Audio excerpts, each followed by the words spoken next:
নমস্কার বন্ধুরা, Pampa kitchen with village ফুডের সবাইকে অসংখ্য অসংখ্য স্বাগত জানাই। বন্ধুরা, অতিরিক্ত গরমের সময় কিন্তু কম তেল মশলায় যে কোনো স্ন্যাক্স বা নাস্তা বানাতে সবাই চায়। তাই আজ আমি আপনাদের জন্য একেবারে সামান্য তেলে তৈরি দারুণ মজার একটি স্ন্যাক্স রেসিপি শেয়ার করব। একেবারে সফট নরম তুলতুলে দারুণ টেস্টি খেতে হয়। এই ধরনের রেসিপির জন্য আমাকে অনেক বন্ধু কমেন্ট করেছিলেন, সেই সমস্ত বন্ধুদের অসংখ্য অসংখ্য ধন্যবাদ। দারুণ টেস্টি একেবারে সফট নরম তুলতুলে এই নাস্তাটি কীভাবে বানাবো চলুন দেখে নেওয়া যাক। প্রথমে একটি কড়াইয়ের মধ্যে নিয়ে নেব 1 চামচ পরিমাণ তেল। তেলটা হালকা গরম হয়ে গেলে দিয়ে দেব 1 টেবিল চামচ পরিমাণ কাঁচা লঙ্কা কুচি আর 1 টেবিল চামচ গ্রেট করে নেওয়া আদা। এই দুটি উপকরণ হালকা করে একটু ভেজে নেব, এতে কাঁচা গন্ধও চলে যাবে। আর কাঁচা লঙ্কা হালকা করে ভেজে নিলে ঝালটা কিন্তু অনেকটা কমে যায়। তারপর দিয়ে দেব 1 বাটি পরিমাণ সুজি, আর এই সুজিটা এখানে 200 গ্রাম রয়েছে। আপনারা এটা কম বেশি করে নিতে পারেন পরিবারের সদস্য অনুযায়ী। তারপর সুজিটাকে হালকা করে নেড়ে চেড়ে ভেজে নেব, যাতে সুজিটারও কাঁচা গন্ধ চলে যায়। আর মাঝখানে দিয়ে দেব পরিমাণ মতন লবণ। তারপর আবারও হালকা করে ভেজে নেব। সুজিটা যখন হালকা ভেজে নেওয়া হয়ে যাবে দিয়ে দেব 1/2 টেবিল চামচের মতন চিলি ফ্লেক্স। চিলি ফ্লেক্সটা শেষের দিকে ব্যবহার করবেন, তাহলে ঝালের পরিমাণটা ঠিকঠাক থাকবে। তারপরে দিয়ে দিচ্ছি 1 বাটি পরিমাণ জল আর 1/4 বাটি জল, মানে 2 বাটির থেকে সামান্য একটু কম জল এখানে আমি ব্যবহার করেছি। তারপর নেড়েচেড়ে ভালো করে সুজিটাকে রান্না করে নেব। দেখবেন সুজিটাকে রান্না করে নিতে নিতে একটা ডোতে পরিণত হয়ে যাবে আর পাত্রটিও পরিষ্কার হয়ে আসবে। তো সুজির ডোটা আমার এখানে রেডি হয়ে গেছে। আমি এই ডোটা ঢাকা দিয়ে রেখে দেব রেস্টে 5 থেকে 7 মিনিটের জন্য। আর অপর দিকে একটি ফ্রাইং প্যানের মধ্যে নিয়ে নেব আবারও 1 টেবিল চামচ পরিমাণ তেল। তেলটা আবারও ভালো করে গরম করে নেব। তারপর দিয়ে দেব একটা মিডিয়াম সাইজের পেঁয়াজকে ছোট্ট ছোট্ট করে কুচিয়ে নিয়েছিলাম, সেটাও হালকা করে একটু শ্যালো ফ্রাই করে নেব। হালকা ভাজা হয়ে গেলে পেঁয়াজটা দিয়ে দেব একটা মিডিয়াম সাইজে ক্যাপসিকাম কুচি আর অর্ধেকটা টমেটো কুচি। আবারও এই সমস্ত সবজিগুলিকে হালকা করে শ্যালো ফ্রাই করে নেব। চাইলে আপনারা এই সবজিগুলি কাঁচাও ব্যবহার করতে পারেন, তবে আমি হালকা শ্যালো ফ্রাই করে নিলাম। ভাজা হয়ে যাওয়ার পর ঠান্ডা করে নেব। তারপরে অপর দিকে একটি পাত্রে নিয়ে নিয়েছি 2টো মিডিয়াম সাইজের সেদ্ধ করে গ্রেট করে নেওয়া আলু। তার মধ্যে ভেজে নেওয়া সবজিগুলো দিয়ে দিলাম। এবারে অ্যাড করে দিচ্ছি 1 টেবিল চামচ পরিমাণ জিরে আর মৌরির গুঁড়ো, সামান্য কিছুটা বিট লবণ আর দিয়ে দিচ্ছি সাদা লবণ। দুটোই পরিমাণ অনুযায়ী দেবেন। তারপরে দিয়ে দিচ্ছি 1/2 টিস্পুনের মতন চিলি ফ্লেক্স। তারপরে অ্যাড করে দেবো 1 টেবিল চামচের মতন ম্যাগি মশলা আর সামান্য কিছুটা গোলমরিচের গুঁড়ো। এই সমস্ত উপকরণ ভালো করে আলুর সঙ্গে মিশিয়ে নেব। যে কোনো আলুর পুরের ক্ষেত্রে এই মশলাগুলি দিয়ে তৈরি করে দেখবেন, খেতে কিন্তু দারুণ টেস্টি হয়। যদি নিরামিষের জন্য বানাতে চান সমস্ত মশলা দেবেন, শুধু পেঁয়াজটা স্কিপ করে দিলেই হবে। সব কিছু মিশিয়ে নেওয়ার পর আলুর পুরটা একটা সাইডে রেখে দেব। আর অপর দিকে আমি যে সুজিটা রেস্টে রেখে দিয়েছিলাম সেটা ভালোভাবে রেস্ট করে নেওয়া হয়ে গেছে। এবার এই সুজির ডোটাকে ভালো করে মসৃণ করে মেখে নিতে হবে। কিছুক্ষণ এইভাবে থেসে থেসে মেখে নেওয়ার পর দেখবেন একদম সুজির ডোটা মসৃণ হয়ে গেছে। এবারে সুজির ডোটাকে একটা রুটি বেলুনি চাকতির ওপরে নিয়ে লম্বা করে রোল করে নেব। আর রোলটা বেশ মিডিয়াম থিকনেসের থাকবে, আপনারা দেখে নিন। এরকম রোলটা করে নেওয়ার পর একটি ছুরি দিয়ে সমান মাপে অনেকগুলি ভাগে কেটে নেব, যাতে ছোট ছোট বলের আকারে তৈরি করে নেওয়া যায়। চাইলে আপনারা এই সাইজটা বড় করেও নিতে পারেন বড় বড় বলস তৈরি করার জন্য। তারপর হাতের মধ্যে একটি অংশ নিয়ে ভালো করে চেপে চেপে একটা মসৃণ ডো তৈরি করে নেব।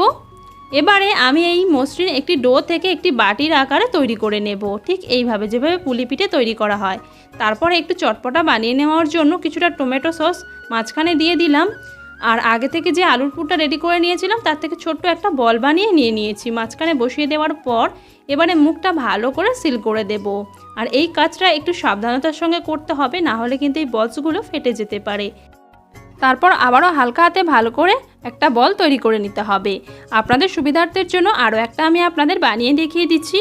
কিছুটা একটা অংশ নিয়ে নেওয়ার পর হাতের মধ্যে রেখে ভালো করে একটা ছোট্ট মসৃণ গোল লেচি বানিয়ে নিতে হবে। তারপর তার থেকে একটা বাটি তৈরি করে নেব। এবারে একটু চটপটা বানানোর জন্য মাঝখানে একটু টমেটো সস দিয়ে দেব আর আলুর একটা ছোট্ট বল বানিয়ে এর মাঝখানে রেখে দেব। তারপর সাবধানতার সঙ্গে ভালো করে মুখটাকে বন্ধ করে দিতে হবে। আর ভালো করে বন্ধ করে নেওয়ার পর আবারও হালকা হাতে বলটাকে সুন্দর করে বানিয়ে নিতে হবে। এইভাবেই সমস্ত বলসগুলিকে তৈরি করে নেব। আর লক্ষ্য রাখবেন যেন সমস্ত বলসের গাগুলো একদম মসৃণ তৈরি হয়। সমস্ত বলসগুলো তো আমার বানিয়ে নেওয়া হয়ে গিয়েছে। এবার এই বলসগুলিকে স্টিম করে নেব। তার জন্য একটি ছিদ্রওয়ালা পাত্রের মধ্যে হালকা করে একটু তেল ব্রাশ করে নেব, যাতে স্টিম করে নেওয়ার পর বলসগুলি একে অপরের সঙ্গে জড়িয়ে নেওয়া যায়, যেন ভালোভাবে ডিমোল্ড করে নেওয়া যায়। তেল ব্রাশ করে নেওয়ার পর সমস্ত বলসগুলিকে পরপর সাজিয়ে নেব আর চলে যাব স্টিম করে নেওয়ার জন্য। তার জন্য আগে থেকে আমি একটি পাত্রে ভালো করে জল গরম করতে বসিয়ে দিয়েছিলাম আর টকবক করে ফুটে উঠেছে। এই সময় এই ছিদ্রওয়ালা পাত্রটিকে বসিয়ে দেব আর ঢাকা দিয়ে 5 থেকে 7 মিনিট স্টিম করে নেব। তো আমার এখানে 7 মিনিট হয়ে গেছে, বলসগুলো স্টিম করে নেওয়া হয়ে গেছে আর ফুলে দেখতে পাচ্ছেন একেবারে ডাবল সাইজের হয়ে গেছে। তবে এই মুহূর্তে এইগুলিকে কোনো মতে ছাড়ানো যাবে না, ভালো করে ঠান্ডা করে নিতে হবে। তো নামিয়ে নিয়ে ভালো করে আমি সুজির বলসগুলিকে ঠান্ডা করে নিয়েছি। আর দেখুন এই বলসগুলো কতটা নরম তুলতুলে হয়েছে, আশা করছি আপনারা দেখে বুঝতেই পারছেন, একেবারে সফট তৈরি হয়। চাইলে আপনারা এই মুহূর্তে এইভাবেই খেতে পারেন। যারা অনেক বেশি হেলদি খাবার খেতে পছন্দ করেন এইভাবেও খেতে পারেন। আর এইভাবে বাচ্চাদের টিফিনেও দিতে পারেন, একটু টমেটো সস দিয়ে পরিবেশন করতে পারেন। তো বন্ধুরা, আমি এই সুজির বলসগুলিকে আরও একটু চটপটা তৈরি করতে চাই। তার জন্য চলে যাব রেসিপিটি শেষ পর্যায়ে। তার জন্য একটি ছোট্ট কড়াইয়ের মধ্যে নিয়ে নেব 1 টেবিল চামচ পরিমাণ রিফাইন্ড অয়েল আর তেলটা ভালো করে প্রথমে গরম করে নেব। তারপরে এই গরম তেলের মধ্যে দিয়ে দেব 1 টেবিল চামচের মতন গোটা জিরে আর দিয়ে দেব 1 টেবিল চামচের মতন গোটা কালো সর্ষে আর অ্যাড করে দেব 2টো মাঝখান থেকে চিড়ে নেওয়া কাঁচা লঙ্কা। এই উপকরণগুলিকে হালকা করে একটু ফোড়ন দিয়ে নেব। তারপর এর মধ্যে দিয়ে দেব আমি 16 থেকে 20টার মতন কারি পাতা। আর কারি পাতাটা দেওয়ার সময় গ্যাসের ফ্লেমটা কিন্তু একদমই কমিয়ে দেবেন, না হলে কারি পাতাগুলো কালো হয়ে যাবে। হালকা একটু ভেজে নেওয়ার পর আগে থেকে স্টিম করে নেওয়া সুজির বলসগুলো এর মধ্যে দিয়ে দেব। আর এই সুজির বলসগুলো এতটাই সফট তৈরি হয়, কিন্তু আপনারা এই সময় এগুলোকে নাড়াচাড়া করবেন কিন্তু ভেঙেও যাবে না, এতটাই সফট তৈরি হয় এই সুজির বলসগুলি। হালকা করে কিছুক্ষণ নেড়ে চেড়ে একটু ভাজা ভাজা করে নেব। তারপরে দিয়ে দিচ্ছি সামান্য কিছুটা হলুদের গুঁড়ো, যাতে দেখতেও ভালো হয়, কালারটাও খুব সুন্দর আসবে, আর সামান্য কিছুটা লঙ্কার গুঁড়ো। এইভাবে বানালে কিন্তু ভীষণ ভালো খেতে হয়। যদি বাচ্চাদের জন্য বানান, চাইলে আপনারা লঙ্কার গুঁড়োটা স্কিপ করতে পারেন যদি ঝাল লাগে বাচ্চাদের। আর কিছুক্ষণ ভাজা ভাজা করে নেওয়ার পর দিয়ে দিচ্ছি শেষের দিকে ধনিয়া পাতা কুচি। আর ধনিয়া পাতা কুচি দিয়ে দেওয়ার পর আবারও একটু নেড়েচেড়ে মিশিয়ে নেব। কিছুক্ষণ সময় নিয়ে এইভাবে নেড়েচেড়ে মিশিয়ে নেবেন। সামান্য তেলেও কিন্তু এই স্ন্যাক্সটা খেতে ভীষণ ভালো লাগবে।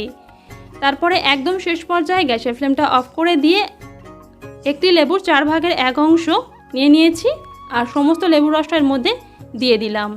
ভালো করে মিশিয়ে নেব। আর অবশ্যই মনে রাখবেন এই সময় কিন্তু গ্যাসের ফ্লেমটা অফ করে দিতে হবে। তো আমার এখানে সুজির স্ন্যাক্সটি একদম রেডি হয়ে গেছে। নামিয়ে নিয়ে আপনাদের পরিবেশন করে দেখাচ্ছি বন্ধুরা। এই স্ন্যাক্সটি বা নাস্তাটি খেতে ভীষণ ভালো লাগে।